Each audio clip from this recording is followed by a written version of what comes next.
Hi there, my name is Rob Jones. This is my presentation for P30309, Refugees, Forced Migration, Protection and Humanitarianism. The presentation is regarding biometric identity management of internally displaced persons and refugees. An introduction. The use of biometric technology as a method for identity management and service delivery for displaced persons has increased in prevalence since the turn of the millennium, with adopters such as UNHCR integrating it into their operational policies. But what are biometrics? Who uses them? Where, when, and why? What are the ethical and practical restrictions? Where is the technology heading? This presentation will aim to answer these questions and discuss the contentious nature of such a sensitive technological development. The word biometrics has its root in Greek, with the prefix bio meaning life, and the suffix metric meaning measurement. The textbook definition of biometric states that it is the automated use of physiological or behavioral characteristics to determine or verify identity. Murray in 2007 provides a basic yet helpful premise of the process. That a user will enroll in a database by providing a body part to be read, be it a hand, eye, face, or finger, although increasingly ears are being recognized as another uniquely distinguishable feature of the human body, which actually provide up to 100% accuracy for re-identification when the dimensions of both ears are captured. This data is then digitized and stored and can then be used as a template against which to compare when the user next presents the body part for verification of identity. Though it is noted that this is always approximate due to the possibility for mismatching and less than perfect accuracy rates, apart from maybe ears. But what is the history behind this? Where did the idea of the human anatomy as a method for identity verification originate?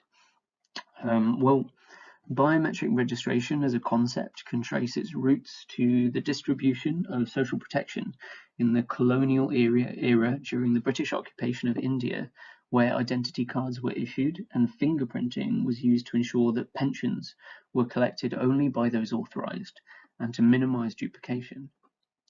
Digital biometric registration has been trialled in the humanitarian sector in its current iteration since the turn of the millennium, beginning with UNHCR in 2002 for the mandatory biometric registration of Afghan returnees across the border with Pakistan. 120,000 returning Afghan nationals were asked to provide fingerprints and have their irises scanned in order to reduce the likelihood of duplication of aid through detection of quote-unquote recyclers. It is claimed that the pilot program saved UNHCR over $8 million in cash distribution and prevented the erroneous distribution of 72,000 return support kits, whilst also serving as a deterrent to would-be multiple claimants, according to the UNHCR in 2002. Since the initial pilot program, the use of biometrics has expanded within UNHCR's operations around the globe. It instituted a formal, yet not publicly accessible, policy on biometrics in refugee registration and verification in 2010, and it has upgraded its global system and continues to harmonize this with its existing systems. So let's delve deeper into the use of biometrics by UNHCR as one of the leading agencies currently using the systems today. The Biometric Identity Management System, also known as BIMS, according to Accenture, who is its contracted creator, provides UNHCR with a system that captures all 10 fingerprints, both irises where possible, and a digitally readable image of the entire face. They state that it is rugged and durable to reflect the context within which it's needed, and that it can function without power and connectivity until a link is established, and also that it is easy to learn and use. This is only part of the puzzle, however, since the UNHCR is continually upgrading its systems and is looking to centralize around 500 different databases on which refugee and IDP biometric data is currently being held. This will see the creation of the unified Population Registration and Identity Management Ecosystem, also known as PRIMES, which will provide a platform for all applications and create a single global platform which can be used on handheld devices and from which all operations are predicted to be administered from by the end of 2019. The UNHCR states that PRIMES will build on the agency and its partners' strengths and comparative advantages. It will both embrace and lead change in registration, identity, and case management for the benefits of all people that we care for, be they asylum seekers, refugees, IDPs, stateless persons, and all other forcibly displaced men, women, and children. A 2013 estimate contained within a tender request from the UNHCR estimated that the number of persons of concern to be registered within the global system could reach as high as 10 million. According to a 43-year-old Congolese refugee, he said of the UNHCR registration system that it meant that he can be someone now. He's registered globally within the UN, and you'll always know who he is.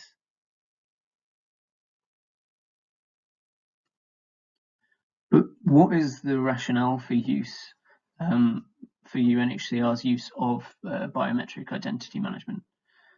There are a few. So biometrics today are seen as an irrefutable method of identification, which is standardized and unambiguous. It is argued that they remove the barrier of language, also removing the need for verbal testimony of any kind, which can be subjective, and also subjectively assessed as to whether it is true or false. So through good application of trusted technology, biometric identifiers can be universally verified, and they can serve as a way to manage the global movement of people without the laborious and resource-heavy verification through verbal testimonies, which would otherwise be required. This lends them well to the UN's new direction. There are several benefits for asylum seekers posited by Thomas. Asylum seekers can provide credible, immutable evidence of their identity and therefore have a concrete and vital aspect to their claim.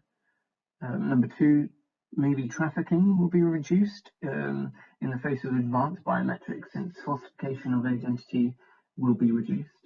And number three, myths and stereotypes which feed many of the problems of xenophobia, racism, and discrimination of asylum seekers may be reduced thanks to a faith in the reliable and accuracy of biometric data and the associated procedures. There are also benefits to UNHCR. According to UNHCR, these are number one, the removal of time-consuming methods for the detection of duplicate registrations, either due to human error or repeated claimants. Number two, they can prove a deterrent for fraudulent claims and repeated claims and cases of identity theft. And three, they can increase accountability to donors thanks to assurance of correctly attributed assistance with reliable auditing processes.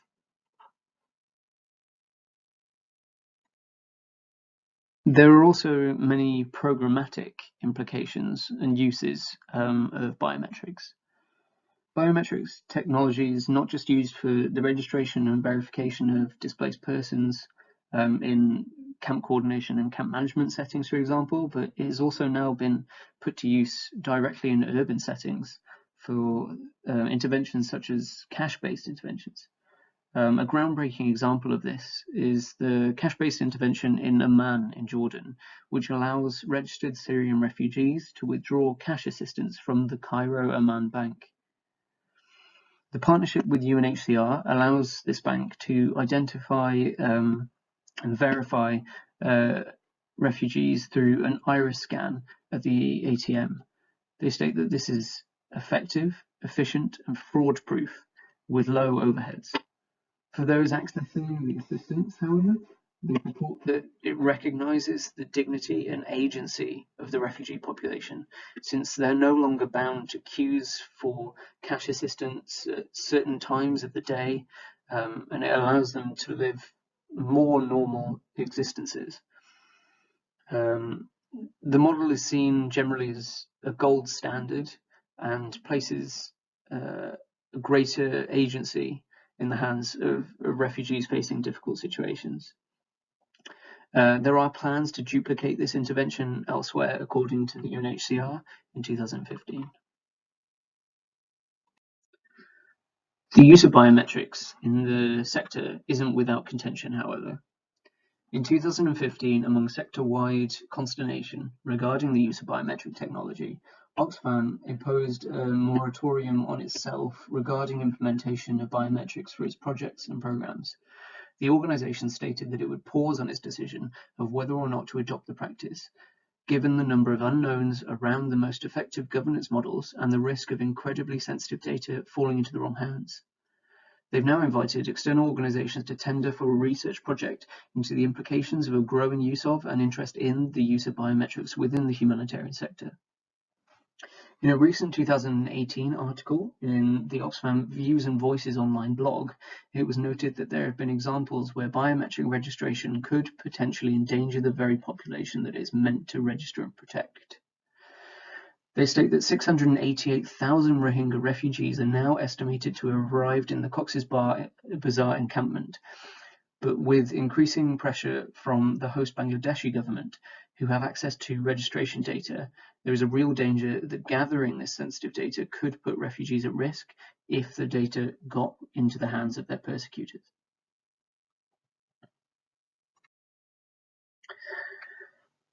So now, this is a section where the class would discuss the ethical concerns regarding biometric identity management.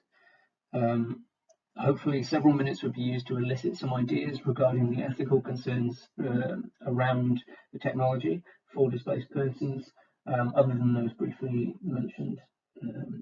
This would take up 2 minutes maximum. An interesting ethical quandary is the use of innovation versus experimentation. Increasingly, as argued by Sandvik et al. In 2017, we are seeing a digitization and privatization to the humanitarian sector. They argue that to this end, experimentation in fragile contexts is being conducted under the guise of humanitarian innovation, and the do no harm principle is potentially being violated in favor of quickly developing new technologies which could not be trialled elsewhere without significant resistance. Developed countries have been known to reject the idea of collecting biometric data for registration and national identity cards in the past decade. The National Identity Register and associated ID cards were scrapped in the UK following the repeal in 2010 amid claims that it was, quote, intrusive and expensive, and that concerns regarding the fantastic claims about supposed benefits were untrue. It is clear that we must be aware of how the introduction of new technologies at scales not seen before could introduce unseen risk, and that this is compounded in fragile contexts, which are often the setting for humanitarian situations that include displacement. Sandvik emphasizes the difference between the humanitarian sector and other more conventional situations.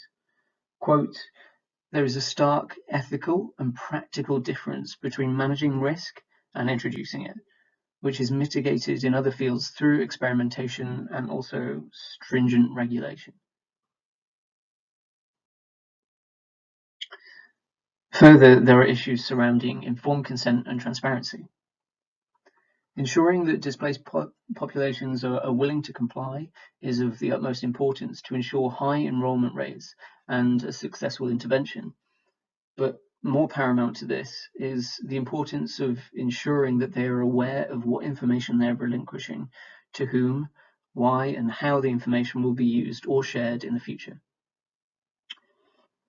Again, Sandvik et al. 2017 note that biometric procedures can be set up in a way that violates international refugee and human rights law.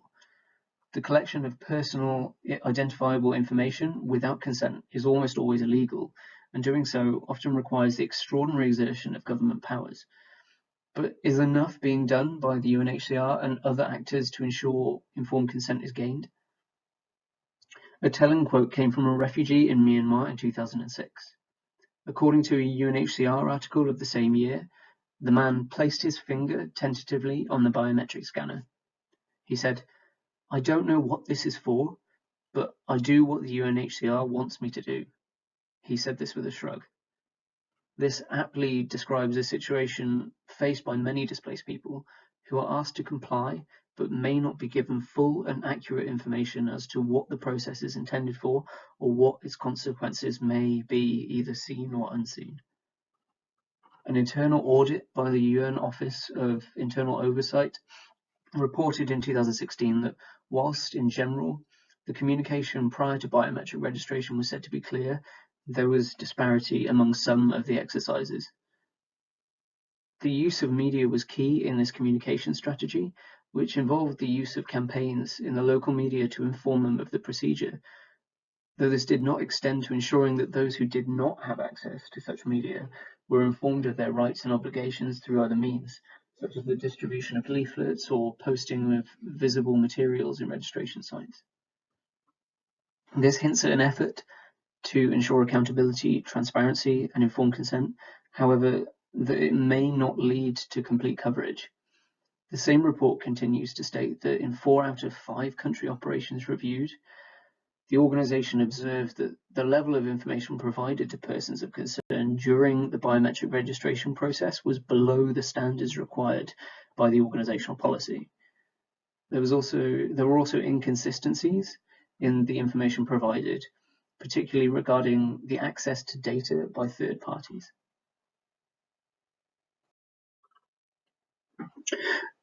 So what if you are displaced from your home, you feel uninformed about a biometric registration procedure, and you wish to refuse? A report from the IRIN in 2016 argues that since the provision of aid is contingent on the refugees providing their biometric data for verification, refusal is not a luxury that such a vulnerable population have. This is reflected in research on the availability of information regarding refusal to UNHCR of biometric registration or verification. It simply just doesn't seem to be an option, which then leads us to question whether choice actually exists or whether even the previously mentioned informed consent actually matters. There have been instances of resistance, however, but rather in rejection of the European regulation regarding the Eurodac system and its fingerprint verification for purposes of enforcement of the Dublin regulation.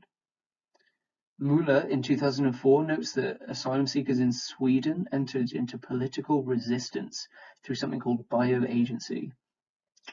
This is, in this instance, the mutilation of their fingers in order to render their prints illegible. He notes that the shocking nature of this, whilst horrific, are powerful, and that they can contribute to a growing consensualization of contemporary politics of bioresistance. It's not wild to imagine that with a growing understanding of biometric data collection and its potential risks, that such acts of defiance, while shocking, could become more frequent.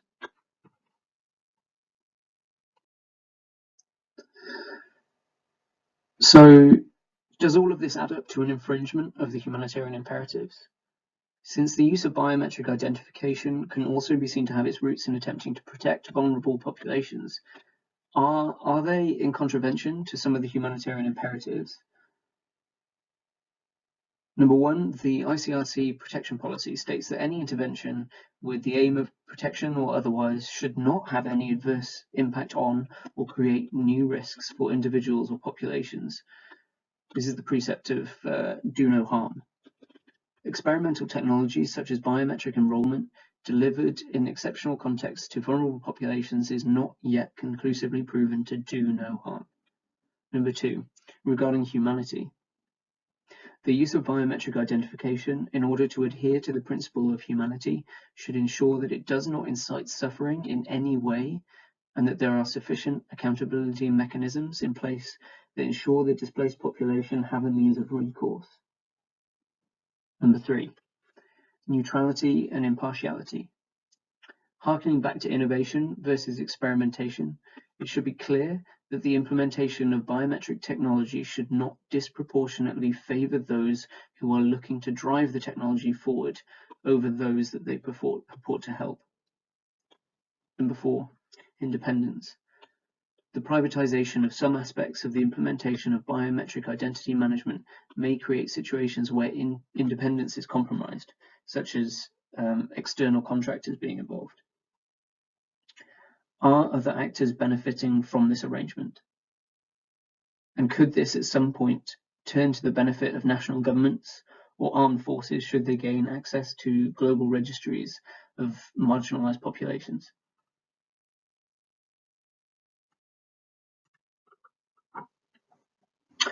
So what does all this mean for the future? As previously mentioned, Oxfam is on the cusp of making some big decisions regarding its use of biometric technology. They recently discussed their collaboration with development think tank The Engine Room at the 2018 MERL Tech Conference, and will also present at the ICT for Dev conference this coming May. Their stance could pave the way for other international NGOs and smaller organizations to begin adopting technology into programming within the next decade. Hopefully this will bring to the fore some of the interesting debates surrounding the use of biometric technology within the sector. Other organizations have noted the use of biometric technology in their future operations, such as the IFRC during a Futures and Foresight exercise, within which they conceived of Dynamo, which stands for the Dynamic National Mobility System, which would leverage mobile biometric identity management to distribute temporary digital citizenship to displaced persons in order to ensure protection. Whilst this is wildly speculative and based on future vignettes or scenarios, it is not a version of future which is inconceivable. Also, blockchain technology is increasingly looking to expand its remit beyond cryptocurrencies. BitNation launched the BitNation Refugee Emergency Response in 2015 as a method for encrypting biometric information into the blockchain, and also sought to provide each refugee with a unique blockchain emergency ID and a Bitcoin debit card. This would provide a political and financial solution without relying on host countries' resources or on international organizations, and could support the operations of UN offices and INGOs in the future, or even as a standalone intervention. Whilst it's not clear how this would actually be implemented, it's an interesting development to monitor, especially with the growing interest in blockchain among humanitarian actors.